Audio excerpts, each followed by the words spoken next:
다시 보자. 이쪽.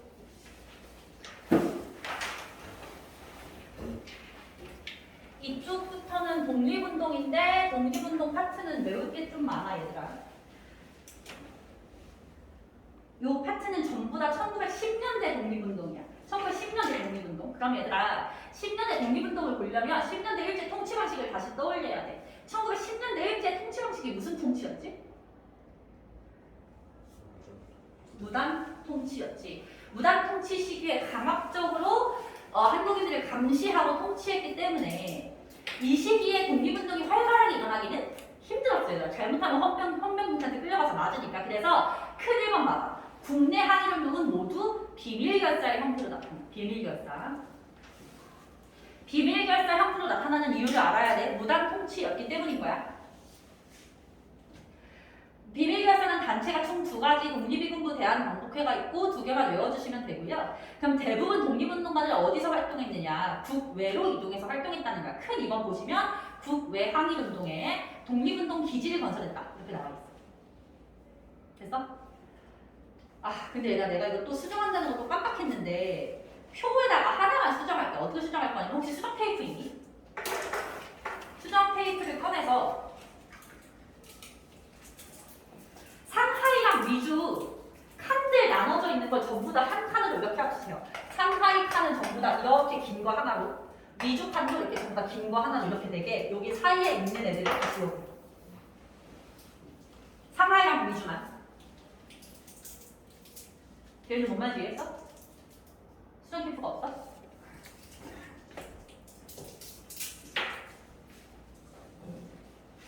내 수정 테이프가 없었네. 혜진아, 너 다 쓰고 뒷자리에 있는 애 좀 빌려줄 수 있었으면 좋겠어. 상하이 미주는 이 구분을 할 필요가 없어서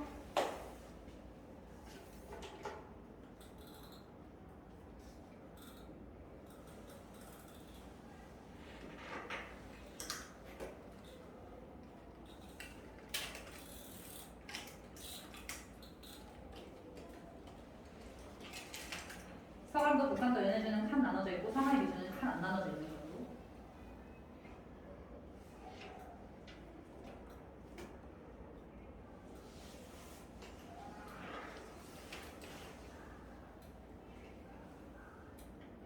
하고 국내 항일운동부터 봅시다. 국내 항일운동은 너네가 보면 알겠지만 내가 빈칸 뚫는 걸 실수로 안 뚫어놨으니 그냥 내용 보시면 돼요. 독립의군부랑 대한광복회만 외워주면 되고 사실상 내가 빈칸 뚫어놨던 애들만 외우면 돼. 자, 독립의군부 조직한 사람 이건 별표 임병찬이라는 사람이 만들었고 고종의 밀명에 따라서 만들었어요. 얘가. 고종의 밀명에 따라.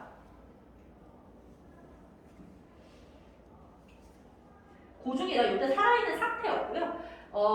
황제 자리에서 물러난 이후에도 계속해서 독립운동가들을 지원하고 있었는데 그때 고종이 명령을 내려서 만들었어. 뒤에 보시면 의병장과 양반 유생들을 모아서 조직했다. 요거 좀 잘 체크하시고. 되고 있는 거지? 양반 유생층 중심이었다는 거. 목표 별표 목격주의.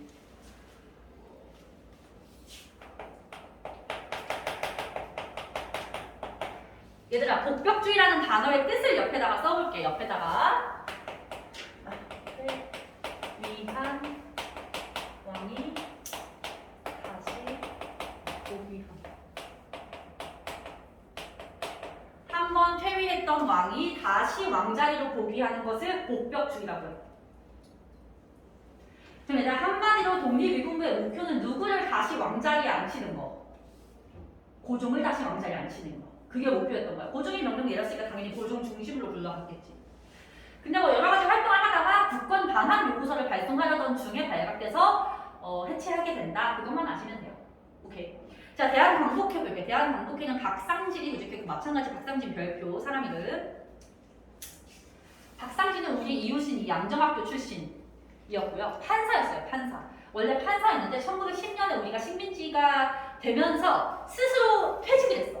스스로 판사단에서 나온 거야. 그 이유는 앞으로 일본의 법으로 한국인들을 재판해야 될 텐데 나는 그러고 싶지 않다라는 이유였고 그 후에 몰래 이 조직을 만들게 된 거지. 의명운동 계열과 애국개몽운동 계열을 함께 통합해서 만들었다라는 거 그냥 읽어만 보시고 목표의 별표입니다. 목표 민주공화국.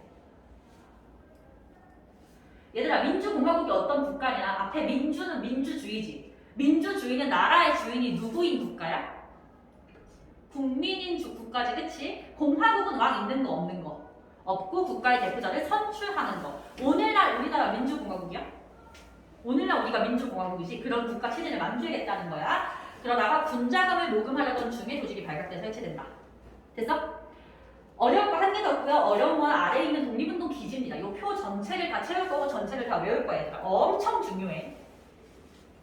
아마 너는 이번 시험 범위에서 좀 가장 괴로운 부분이라고 하면 이걸 외우는 파트일 거야. 자, 서간도, 북간도, 연해주, 상하이, 미주 이 5가지 지역의 한국인들이 건너가서 독립운동 기지를 건설했고 얘네를 한인촌, 자치단체, 학교, 군사로 나눠서 본다. 한인촌은 영어로 보면 코리안타운, 한국인들 사는 마을.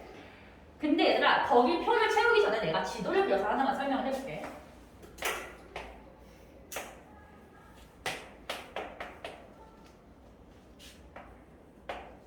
이 땅의 이름이 뭐지? 연해주. 어느 나라 땅? 러시아 땅. 일단 연해주가 거기 있지 얘들아. 서간도 북간도 볼게. 간도. 얘들아 간도 땅은 어떤 땅을 말하냐면 일단은 얘 이름이 뭐죠? 이 땅. 만주. 만주 땅 중에서 우리 영토랑 가까운 땅을 간도라고 불러. 간도라고 부르는데 여기에 백두산이 있거든. 백두산을 기준으로 위에 일직선을 그었을 때 얘가 북간도고 얘가 서간도야.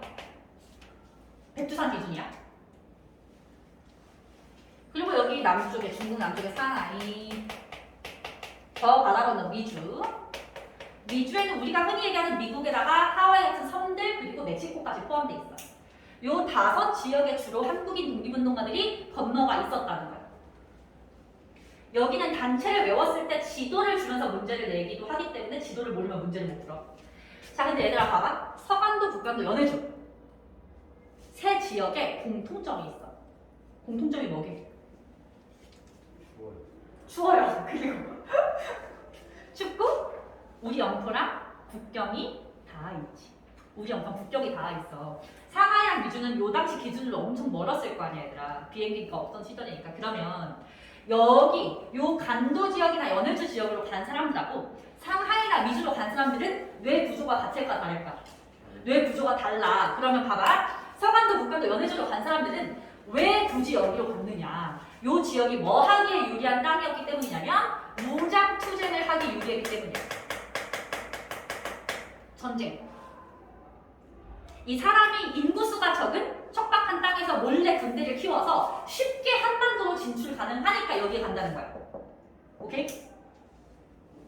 상하이에서 군대 만들 수 있겠어 없겠어? 이런 대도시에서 특히 남의 나라 땅인데 군대를 당연히 못 만들겠지. 상하이로는 주로 뭐 하러 갔냐? 외교하러 갔어. 외교. 상하이는 이때 동아시아에서 가장 큰 국제 도시였기 때문에 웬만한 나라 외교관들이 다 들어가 있었거든. 상하이에 들어가면 모든 나라 외교관을 다 만날 수 있었어. 미주. 미국 하면 아메리칸들이 돈 벌러 많이 갔고요. 여기서 번 돈의 막 80% 70%를 전부 다 자금으로 모금해줬어. 자금. 거기다가 미국은 최강대국이니까 외교도 가능했지. 이 지역들의 특성을 좀 알고 있어야 앞으로 나올 내용을 이해하기가 훨씬 쉬워져. 당연히 우리나라랑 가장 가까운 요 간도나 연해주 지역에 가장 많은 숫자의 사람들이 가 있었고 걔네들을 한인촌, 자치단체, 학교, 군사로 나눠서 보자는 거야. 서간도.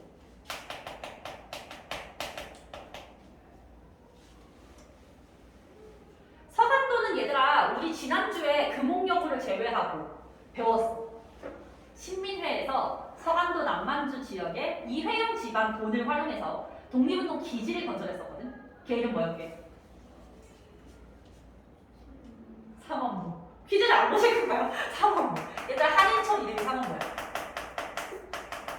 삼원무라는 독립운동 기지를 사서 거기를 한인촌으로 만들었다. 거기 있었던 자치단체 이름 경학사. 경학사. 밭 깔면서 가서 공부하자라는 어마어마한 이름을 가지고 있는 자치단체. 자치단체는 지금으로 치면 동사무소 같은 거라고 생각하면 돼. 이런 행정 업무를 해줄 수 있는 학교. 신빙에서 세운 학교.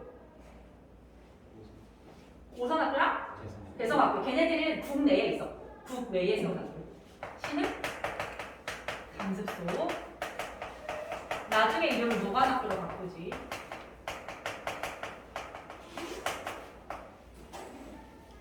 군사. 얘들아 군사는 서간도 군대는 별로 안 준비해서 내가 바로 해서 쓸게. 서로 군격서. 얘는 이런 게 있다는 것만 알면 돼.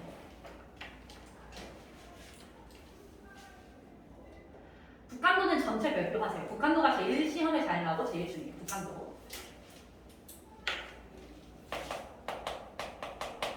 하는 총 2개 있어. 2개 쓸 거야 얘들아. 명동총. 용정촌. 명동촌, 용정촌. 외우고 있어? 서준아? 북한도의 한국인 자치단체 간민회. 간민회. 뭐 간도 주민회 이런 거지. 간민회. 왕정촌. 용정촌. 용. 학교도 2개 있어 얘들아. 명동학교. 서전서수.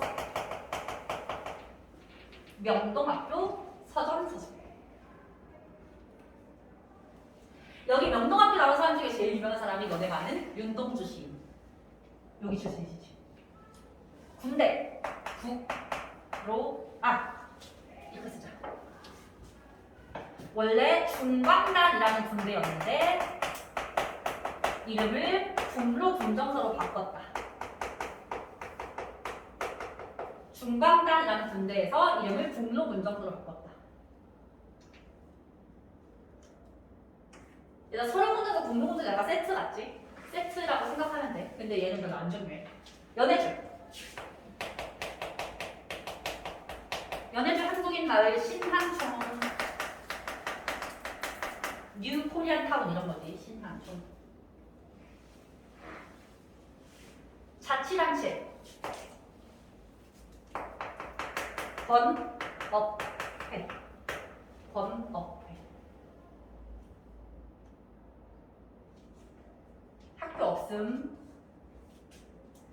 군대. 대한. 광복군. 정부. 대한 광복군 정부.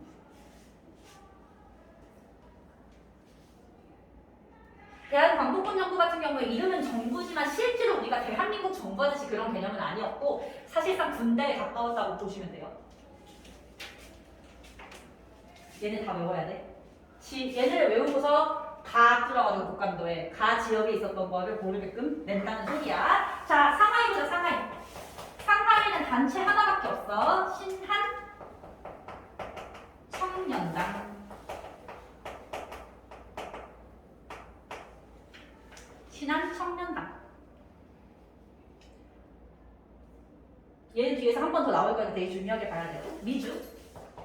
미주에는 총 3개 있어요. 셋 다 이름 기니까 한 잘 배분해서 대한인 국민회.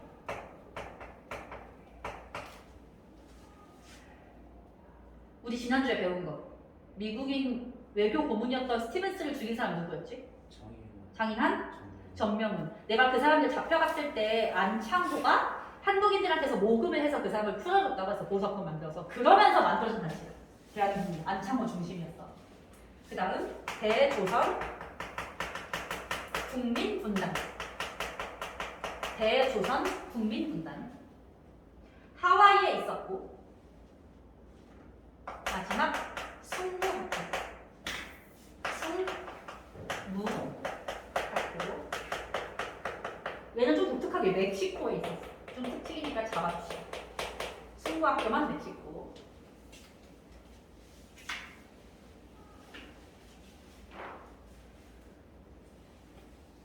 됐나요? 요 표를 외우는 것이 이번 시험범위에서 좀 가장 난이도가 높을 것이다. 이게 10년대의 모습인데 얘가 지금 무슨 활동을 한 건 아니잖아, 그치? 대체로 10년대 이 사람들은 이런 기지를 건설하고 단체를 만들어서 언젠가 있을 그 날을 위해서 준비하는 단계라고 생각하면 돼. 그 준비를 10년 동안 해오다가 처음으로 빵 터진 게 3.1운동인 거야. 일단 3.1운동 몇 년? 1919년. 3.1운동 우리 연도 외웁시다, 뭐 기본적으로. 시험에 안 나와도 얘는 좀 알고 있어야지. 3.1운동 거기 나와 있듯이 1번의 배경, 2번의 전개, 3번이 의의와 영향인데요. 다 너무 중요한데 중요한 순서를 말해줄게 얘들아. 배경이 별표 3개입니다. 배경이 가장 중요해. 전개는 별표 하나 정도. 중요하긴 한데 너무 쉬워서 별표 하나야. 의의와 영향 별표 2개. 특히 서술형 나오는 학교는 의의와 영향 주의해야 돼.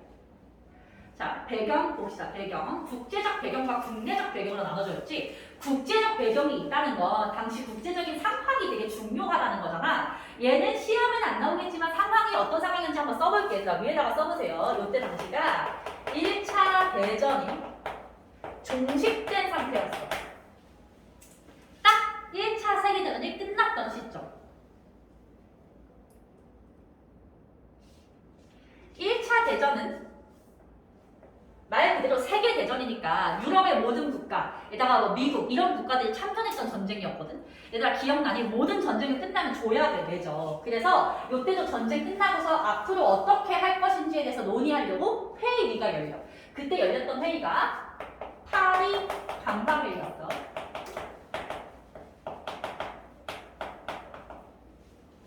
이 정도는 우리가 뒤에 한 3년도 이해하기 위해서 알아야 되는 기본적인 내용이야. 그리고 조금 더 심하긴 한데 외울 필요 전혀 없고 설명을 하기 위해서 좀 얘기를 해보자면 1차 대전의 구도는 영국, 프랑스, 미국, 독일이었다고 생각하시면 돼요. 독일이 졌고요. 영국, 프랑스, 미국이 이겼어. 우리 지난주에 배운 거 러일 전쟁 터졌을 때 러일 전쟁 중에 영국이랑 일본이 동맹 맺었었지. 제2차 영일 동맹.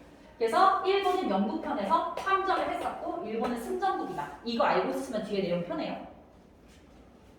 자, 국제적인 배경 봅시다. 그 당시에 레닌이라는 사람이 있었는데 레닌 어느 나라 사람이게 알아 혹시? 소련 사람이야. 러시아 사람. 이 사람이 당시 식민지 민족 해방 운동이 일어나면 지원해주겠다고 했어요. 이건 가볍게만 읽어보세요. 중요하진 않아요.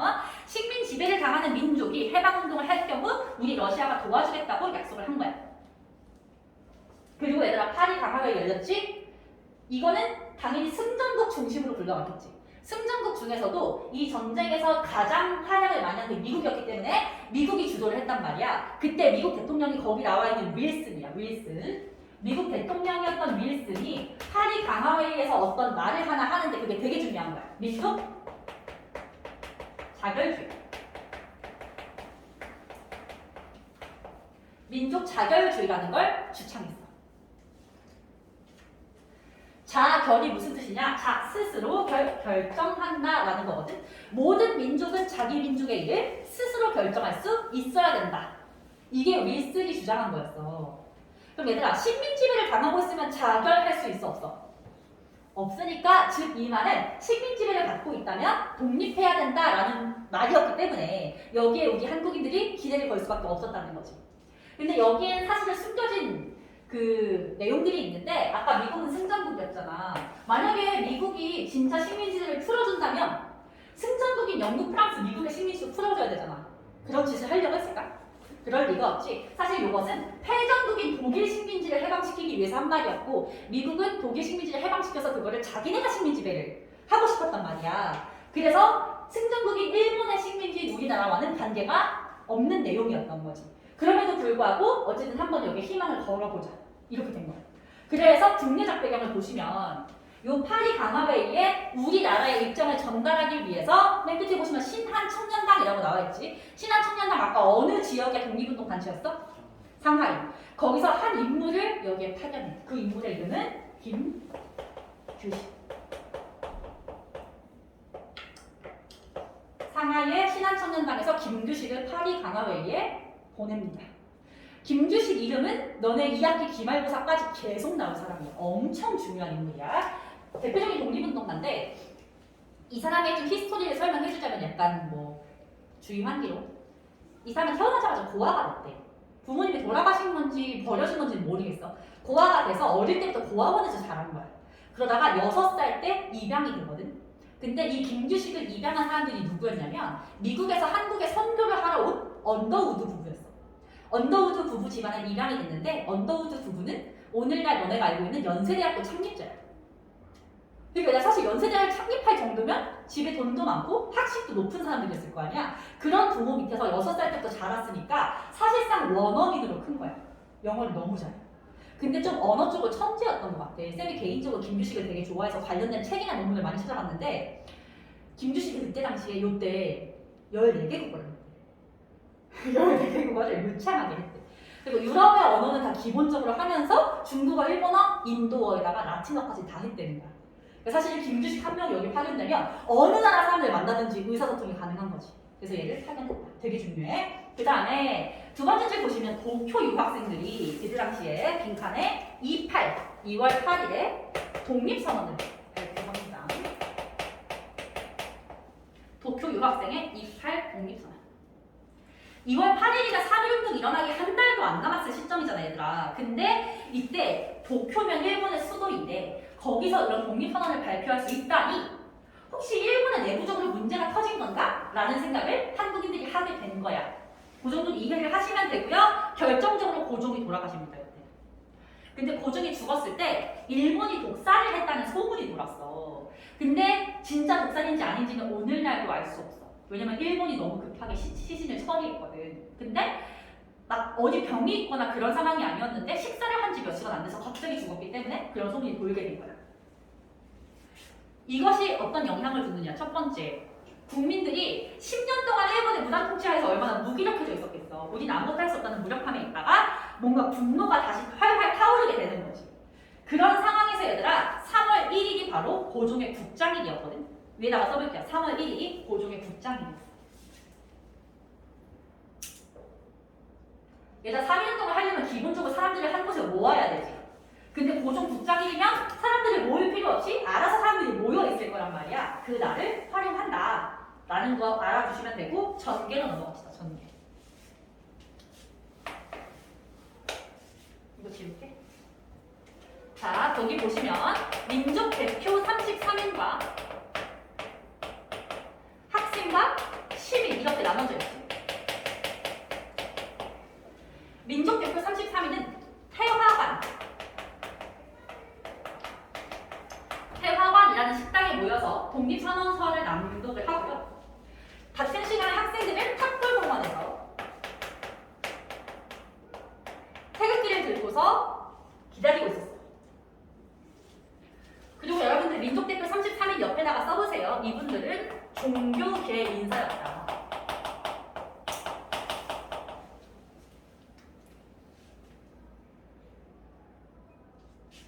그래서 종교랑 학생의 동그라미를 하고 3.1운동의 기본적인 주도 세력을 종교계랑 학생으로 알고 계시면 돼요. 종교계랑 학생들이 주도했다.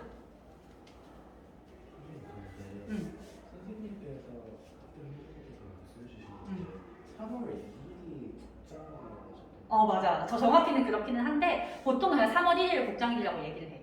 3월 1일이 그 준비 단계였던 거지. 얘들아, 왜 종교계랑 학생들이 주도를 했을까? 그 많고 많은 사람 중에서 이때 10년대지. 무단통치 시기지. 무단통치 시기에 언론 출판 집회 결사의 자유가 있어 없어? 없지. 그치. 근데 이 사람들은 한국인 중에서 유일하게 언론 출판 집회 결사가 가능한 사람들이었어. 교과서 있어야 되고 학교 가야 되고 성경 읽어야 되고 교회 가야 될 거 아니야. 그래서 이 사람들이 그런 자유가 허용된 것을 바탕으로 독립운동을 준비할 수 있었다는 거야. 예를 들면 학생들이 이렇게 모여있어. 학교에 모여있는데 어떤 언니들이 갑자기 오더니 주먹밥을 주면서 보따리를 같이 주고 이 주먹밥 줄 테니까 이 보따리 어떤 사람들 오면 좀 전해줄래? 이렇게 하는 거야. 그럼 애들은 그냥 배고프니까 주먹밥 생긴 게 좋아서 그걸 전달을 해주는 거지. 그걸 계속 반복해서 하고 있는데 어느 날은 이 애들이 이 보따리 안에 뭐가 있길래 밥을 주면서까지 이런 걸 하라고 할까 궁금해서 보따리를 열어봤어. 그 안에 태극기가 들어있는 거야. 그러니까 이런 식으로 독립운동 준비가 가능했던 세력들이 종교계나 학생들이었어. 이 종교계 인사들로 구성된 민족대표 33인은 정말 말 그대로 뭐 기독교, 천주교, 천도교, 불교 이런 사람들 전부 다 포함되어 있었거든. 그래서 왜냐면 당초의 계획은 어떤 거였냐면 이 태화관에서 이분들이 독립선언서를 낭독을 하고 이분들이 탑골공원으로 이동을 해와서 탑골공원에서 다 같이 만세 시위를 시작하는 거. 이게 당초의 계획이었거든. 근데 이 학생과 시민들이 아무리 기다려도 이분들이 오질 않는 거야. 근데 이제 무슨 일이 터졌나 궁금할 거 아니야. 걱정도 되고. 그래서 학생들이 몇 명을 시켜가지고 태화관에 보내봤대. 근데 태화관에 갔는데 엄청 놀라운 소식을 발견했어. 이분들이 독립선언서를 낭독한 후에 자수해서 잡혀가 있는 상태였던 거야. 자수를 했어. 되게 이상하지 않아요, 얘들아? 왜 자수했는지는 내가 개인적으로 찾아보고 교과서에서 이렇게 설명 안 하거든, 얘들아. 그러니까 이거는 그냥 드라마도. 왜 자수를 했냐면 너네 3.1운동이 비폭력 시위인 거 알고 있지? 애초에 만세 시위라는 것 자체가 내 손에 무기가 없다는 걸 보여주는 거잖아. 비폭력으로 하기로 했는데 이분들이 생각할 때는 민중들이 모여서 막 만세 소리를 지르면서 뛰어다니고 이러는 것 자체도 폭력적이라고 생각했대. 그러니까 진정한 비폭력은 가만히 식당에 앉아서 독립선언서를 낭독한 후에 알아서 자수하는 거라고 생각을 한 거야. 되게 이상하지 않아? 너무 지나치게 온건하지. 너무 지나치게 온건해. 그리고 그래서 실제로 이분들 중에 대다수가 나중에 친일파가 돼. 그리고 이때 독립선언서를 써준 사람이 있어. 그 사람도 나중에 친일파가 되거든. 그래서 요즘에 약간 역사학계에서는 이 사람들을 민족 대표라고 부르면 안 된다고 얘기를 하고 있어. 근데 아직까지는 교과서에서 민족 대표라고 얘기를 하고 있어서 여러분들 그냥 그거 알고만 계시면 될 것 같아요. 그래서 우리가 좀 집중했으면 좋겠는 거는 실질적으로 당일날 그러면 누가 주도했느냐, 학생과 시민들이 주도했다라는 거지. 오케이. 그래서 이분들은 자수를 했지만 학생과 시민들이 만세 시위를 시작하면서 이게 전국적으로 퍼져나가는 것이 전개의 시작이고요. 아래 시위의 확산을 보시면 표에 내가 일단 지역의 변화, 참가자의 변화, 양상의 변화라고 써놨잖아. 그것만 딱 알면 돼, 전개 과정은. 되게 쉬워. 일단 지역의 변화는 일단 당연히 서울과 같은 대도시에서 시작을 했다가 주변의 중소도시로 퍼져나가고 최종적으로 농촌까지 가겠지. 굳이 외울 것도 없이 당연한 거지. 그러면 참가자는 대도시에 있을 때는 학생과 시민들 중심이었어. 그러다가 점점 노동자들도 가담하게 되고 농촌으로 가면 농민들도 참여를 한다는 거지. 양상의 변화는 원래는 비폭력 평화 시위였어. 비폭력 평화. 근데 시간이 갈수록 우리가 무력을 사용해서 무력 투쟁을 하게 됩니다.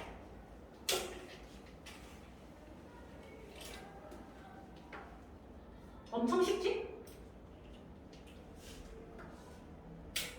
여기서 조금 더 추가적으로 우리가 생각해볼 것은 이거야. 왜 비폭력 평화 시위에서 무력 투쟁으로 바뀌었느냐? 왜 갑자기 무력 투쟁으로 바뀌었느냐? 일단 첫 번째 이유는 얘가 여기 있어. 이거. 농민. 우리나라 농민들에게는 농민봉기의 DNA가 있기 때문에 무슨 사건 터졌다 하면은 일단 집에 가서 곡괭이하고 낫을 들고 나가는 습성이 있는 거야. 그래서 이제 이분들이 그런 걸 들고 나가서 약간의 무력이 가미가 되기 시작해. 근데 요거 외에도 가장 중요한 건 뭐냐면 이렇게 바뀌게 될 계기에는 일본의 탄압이 중요하게 작용을 하는 거예요. 일본의 탄압. 무력 탄압. 우리는 무기도 없이 비폭력으로 평화적으로 시위를 하는데 거기다 대고 총을 쏘고 칼질을 해대는 거야, 얘들아. 실제로 얘들아 유관순 열사 같은 경우에도 처음부터 3.1운동에 가담했지만 더 적극적으로 가담하게 된 계기가 나의 아빠가, 유관순 열사의 아빠가 만세 시위를 하는데 그 앞에서 일본이 총을 쏴서 아버지가 돌아가시는 모습을 봤기 때문이었거든. 일본이 우리한테 총을 쓰는데 왜 우리는 끝까지 평화를 유지해야 돼? 라는 생각을 당연히 할 수밖에 없고 무력을 쓰기 시작했던 거야. 거기 빈칸에 써볼게요. 대표적인 일제의 탄압 사건으로 제암리 학살 사건이었어. 제암리 학살 사건.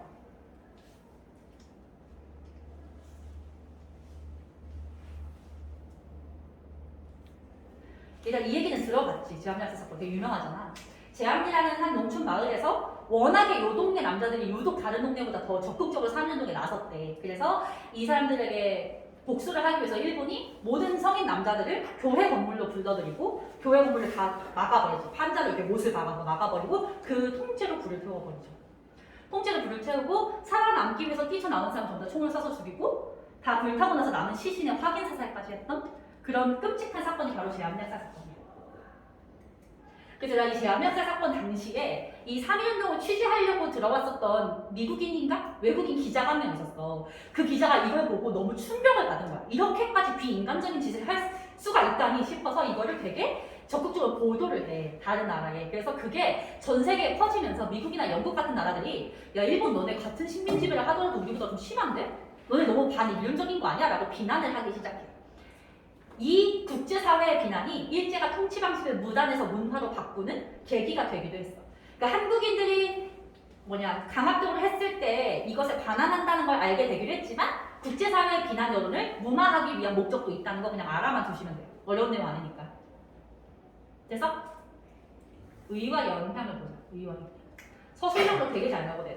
첫 번째, 모든 계층이 참여한 최대 규모의 민족운동이었다. 우리나라 일제강점기 역사 중에서 가장 큰 규모의 독립운동이었어. 이번 일제 통치 방식이 뭐에서 뭐로 바뀐다? 무당 통치에서 문화 통치로 전환된다. 이건 이미 앞에서 했던 거. 3번에 민족운동의 분기점이라고 해서 빈칸에 이렇게 써볼게. 대한민국 임시정부가 수립되는데 영향을 주었다. 대한민국 임시정부가 수립되는데 영향을 주었다. 3.1운동이랑 임시정부가 무슨 상관일까? 무슨 상관? 얘들아 너네가 생각할 때 3.1운동은 성공인 것 같니? 실패인 것 같니? 우리 민족에게 정신적으로 영향을 주는 점에서는 성공이라고 할 수 있지만 목표를 달성했느냐의 관점에서 보면 실패 아니야? 왜냐면 대한 독립 만세인데 대한 독립을 못했잖아. 실패야. 왜 실패했냐는 거야. 이렇게 전국적으로 다 같이 일어났고 가장 큰 규모였는데도 실패한 이유가 어디 있냐면 여기에 있다 얘들아. 대도시에서 중소도시에서 농촌으로 확산돼갔잖아. 그 말은 일본이 이날은 대도시 조지고 다음날 중소도시 조지고 그 다음에 농촌 조지면 이거. 일본에게 충분히 진압할 수 있는 시간이 주어졌다는 거야. 그걸 문제점이라고 생각했어. 그러면 일본이 대응할 수 없게 만들려면 어떻게 해야 되냐면 한날 한시에 전국에서 동시에 일어났어야 된다는 거지. 그러면 3.1운동을 왜 그렇게 못했느냐? 전국에 있는 사람들을 전부 다 연결해줄 수 있는 중심부가 없었기 때문인 거야. 그래서 앞으로는 그 중심부 역할을 해줄 기관을 설치하자라고 해서 설립한 게 대한민국 임시정부인 거야. 알겠지? 엄청 중요하고요. 네 번째, 민족운동의 주체가 확대된다. 학생, 농민, 노동자, 여성 등. 여기다 봐봐. 농민, 노동자 가담했지? 유관순 떠올려볼래? 유관순 성별 뭐야? 여자. 나이는?